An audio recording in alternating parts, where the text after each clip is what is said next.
दूर कोई गाए सुने ये सुनाए तेरे बिन चलिया रे। मैं चली किस गली झूमे सारा गाँव रे, पूछ मेरा क्या नाम रे। कह दो कोयल से ना गाए रे, ओ मोहे अपना कोई यार। दिया उड़ा जाए लड़े आँख रे होए, दिया उड़ा जाए। चौथे और पांचवें दशक में फिल्मों में खनकती हुई यह आवाज मल्लिका तरन्नुम शमशाद बेगम की है, जो संगीत प्रेमियों को वर्षों से मंत्रमुग्ध कर रही है।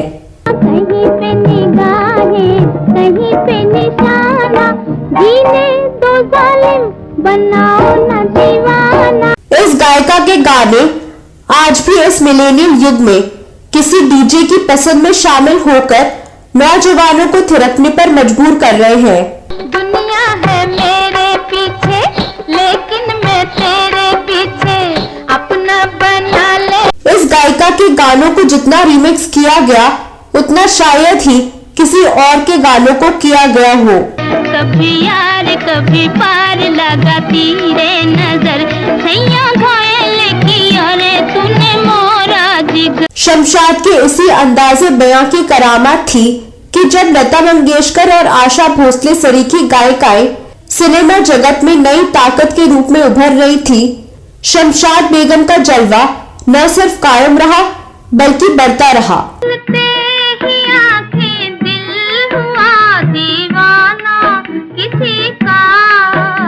40 और 50 के दशक में शमशाद बेगम के गाए गाने रेडियो पर छाए रहते थे। सैया दिल में आना रे, आके फिर ना जाना रे, वो आके फिर ना जाना रे।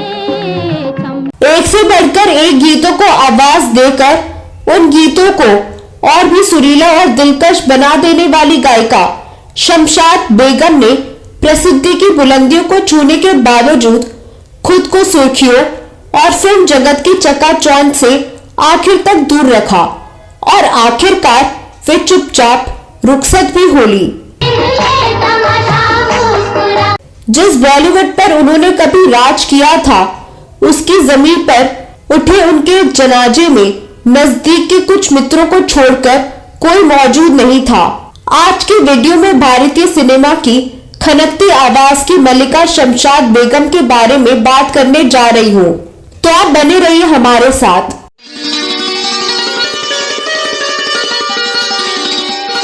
नमस्कार दोस्तों, मैं आपकी दोस्त और होस्ट साची। दोस्तों, बॉलीवुड इंडस्ट्री में सिंगिंग का जब जिक्र किया जाता है तो महिला वर्ग में लता मंगेशकर और आशा भोसले के इर्द गिर्द भारतीय म्यूजिक इंडस्ट्री का इतिहास घूमता नजर आता है।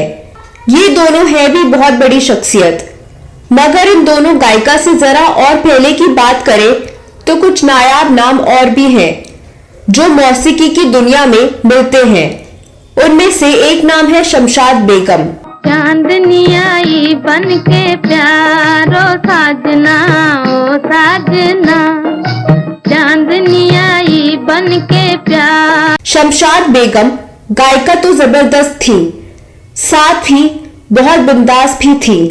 तभी तो उस जमाने में ही उन्होंने मुस्लिम होकर भी एक हिंदू से शादी की। ये आज भी इतना आसान नहीं है और समाज आसानी से इसे कबूल नहीं कर पाता।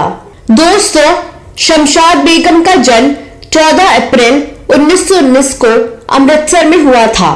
शमशाद को बहुत छोटी उम्र से ही गाने का शौक था। वह बचपन से ही महान गायक और अभिनेता के.एल. सहगल की बहुत बड़ी प्रशंसक थी और इन्होंने सहगल अभिनीत देवदास फिल्म 14 बार देखी थी। मगर फिल्मों में गाना उनके लिए सपना जैसा था। पहले तो इतने बड़े मंच तक पहुंचने का संघर्ष, दूसरा घर वालों की दखल अंदाजी। ऐसे में शमशाद बेगम के लिए राह आसान नहीं थी, लेकिन उनके टैलेंट को सबसे पहले उनकी प्रिंसिपल ने पहचाना था। 1924 में शमशाद बेगम की सुरीली आवाज सुनकर वह उनसे इतनी इम्प्रेस हो गई कि घोषणा कर दी, अब से स्कूल की प्रार्थना शमशाद ही लीड करेगी। उन्होंने संगीत की कोई फॉर्मल ट्रेनिंग तो नहीं ली थी, लेकिन जो भी उनका गाना सुनता मंत्रमुग्ध हो जाता था। उन्होंने अपने गायन की शुरुआत रेडियो से की थी। साल 1937 में शमशाद बेगम ने लाहौर रेडियो पर अपना पहला गीत पेश किया था। उन्होंने 13 वर्ष की आयु में पंजाबी गाना हथ जोड़िया पंखियां दे गाया था। मास्टर गुलाब अहमद के संगीत और शमशाद बेगम की आवाज से रचा यह गीत काफी लोकप्रिय हुआ था। 14 साल की उम्र में शमशाद बेगम ने पब्लिक परफॉर्मेंस देनी शुरू कर दी थी। उनके पिता उनकी सिंगिंग के सख्त खिलाफ थे, मगर उनके सपोर्ट में थे उनके मामा। एक दफा उनके मामा उन्हें चुपके से एक रिकॉर्डिंग में ले गए। उनकी आवाज का टेस्ट हुआ और वे सिलेक्ट हो गई और उन्हें एक कॉन्ट्रैक्ट मिला और उन्होंने जीनोफोन रिकॉर्ड के लिए गाना शुरू कर दिया था। उन्होंने कुछ ही समय में इस कंपनी के लिए 200 गाने रिकॉर्ड कर लिए। यह अपने आप में बड़ी बात थी। उन्हें हर गाने के लिए 12.5 रुपए मिलते थे। उस जमाने में यह रकम बहुत ज्यादा थी। यह बात 30 से 40 के दशक की है। मगर अभी भी उनके सामने सबसे बड़ी समस्या थे खुद उनके पिता, जो कि नहीं चाहते थे कि शमशाद बेगम फिल्मों में गाना गाए। बड़ी मशक्कत के बाद पिता ने एक शर्त पर बेटी को गाना गाने की इजाजत दी। वो शर्त थी कि वह पर्दे के पीछे से गाना गाएंगी और कभी भी अखबार में या कहीं भी उनकी फोटो नहीं छपेगी। इस शर्त के साथ ही उन्होंने अपने सिंगिंग करियर की शुरुआत 16 दिसंबर 1947 को पेशावर रेडियो से की थी। इनकी सम्मोहक आवाज ने महान संगीतकार नौशाद और ओपी नैयर का ध्यान अपनी ओर खींचा और इन्होंने फिल्मों में प्लेबैक सिंगर के रूप में इन्हें ब्रेक दिया। कहीं पे निगाहें, कहीं पे निशाना, जीने दो जालिम, बनाओ ना दीवाना। इसके बाद तो शमशाद बेगम की सुरीली आवाज ने लोगों को इनका दीवाना बना दिया। 50, 60 और 70 के दशक में ये म्यूजिक डायरेक्टर की पहली पसंद बनी रही। शमशाद बेगम ने ऑल इंडिया रेडियो के लिए भी गाया। इन्होंने अपना musical group the crown theatrical company of performing art बनाया और इसके माध्यम से पूरे देश में अनेकों प्रस्तुतियां दी। इन्होंने कुछ म्यूजिक कंपनियों के लिए भी भक्ति गीत गाए। शमशाद बेगम की सुरीली आवाज ने सारंगी के उस्ताद हुसैन बख्शवाले साहब का ध्यान खींचा और उन्होंने इन्हें अपनी शिष्या बना लिया। लाहौर के संगीतकार गुलाम हैदर ने इनकी जादुई आवाज का इस्तेमाल 1941 की फिल्म और 1942 की फिल्म खानदान में किया। 1944 में वह गुलाम हैदर की टीम के साथ मुंबई आ गई। यहाँ इन्होंने कई फिल्मों के लिए गाया। इन्होंने पहला वेस्टर्नाइज्ड सॉन्ग मेरी जान संडे के संडे गाकर धूम मचा दिया था।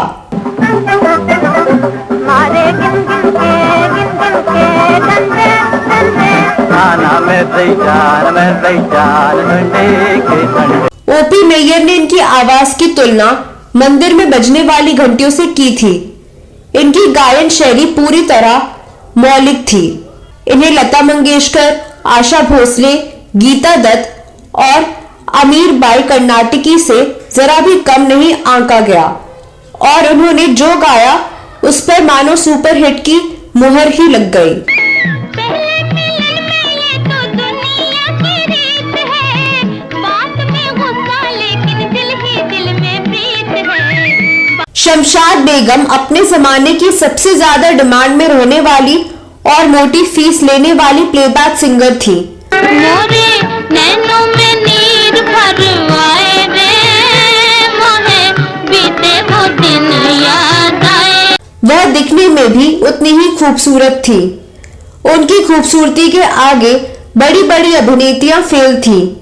जब वह गाने से सभी के बीच धूम मचा रही थी तभी उनको फिल्मों में अभिनय के भी ऑफर आए, लेकिन परिवार की रूढ़िवादी सोच होने की वजह से उन्होंने ये ऑफर ठुकरा दिए थे। दुनिया है मेरे पीछे लेकिन मैं तेरे पीछे, अपना बना ले। एक तरफ जब वह सिंगिंग करियर में लोकप्रियता हासिल कर रही थी तो उनके परिवार वाले उनकी शादी के लिए लड़का ढूंढ रहे थे।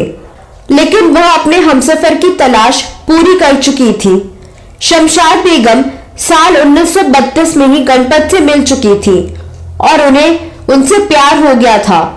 वह जिससे प्यार करती थी, जिसे पसंद करती थी, उसी से शादी भी करना चाहती थी। यह बात साल 1934 की है।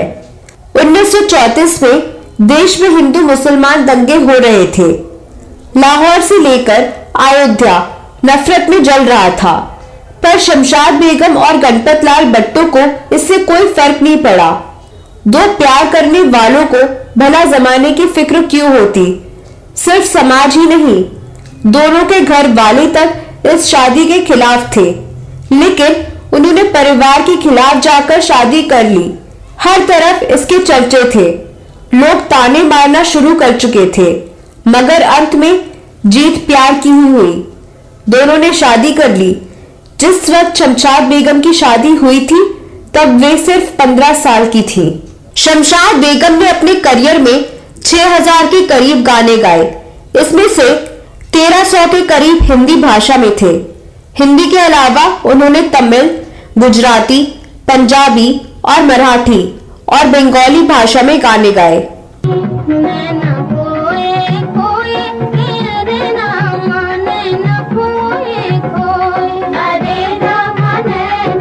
उन्होंने नौशाद, एस.डी. बर्मन और ओ.पी. नैयर जैसे म्यूजिशियंस के साथ काम किया था।